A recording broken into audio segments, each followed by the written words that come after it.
ప్రతి ఒక్క travel bucket లిస్ట్‌లో ఉండవలసిన ప్రత్యేకమైన ప్లేస్ ఏదైనా ఉంది అనంటే, అది ఖచ్చితంగా ఫిషింగ్ హార్బరే. మీ ట్రావెల్ బకెట్ లిస్ట్‌లో గనుక లేకపోతే మాత్రం యాడ్ చేసుకోండి. ఎందుకనంటే, ఫిషింగ్ హార్బర్‌కి ఒక్కసారి వెళ్ళడమే మీ లైఫ్‌లో మర్చిపోలేని అనుభవం అవుతుంది. ఇది జస్ట్ ఒక ప్రదేశం కాదు. ఇది ఒక డిఫరెంట్ వరల్డ్ ఇది. ఈ ప్రదేశంలో మనిషి శ్రమ, ప్రకృతి వైభవం, అలాగే జీవన పోరాటం ఒకే చోట కలిసి ఉంటాయి.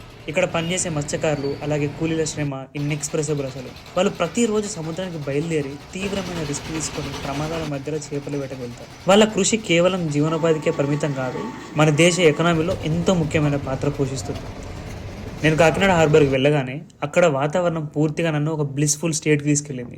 ఆ సముద్రం నుంచి వచ్చే చల్లటి గాలి, ఆ అలల శబ్దం, హార్బర్లోకి చేరుకుంటున్న పడవల ఇంజన్ల సౌండ్, ఆ సైరన్లు, అలాగే ఐస్ తయారు చేసే మెషిన్ల యొక్క సౌండ్, ఈ మత్స్యకారులు కూలీలు చేసే అరుపులు, ఈ శబ్దాలన్నీ కలిపి మనకు ఒక కొత్త ప్రపంచాన్ని చూపిస్తాయి. ఇది మనం చూడగల బిజీ ప్రపంచం కాదు, ఇది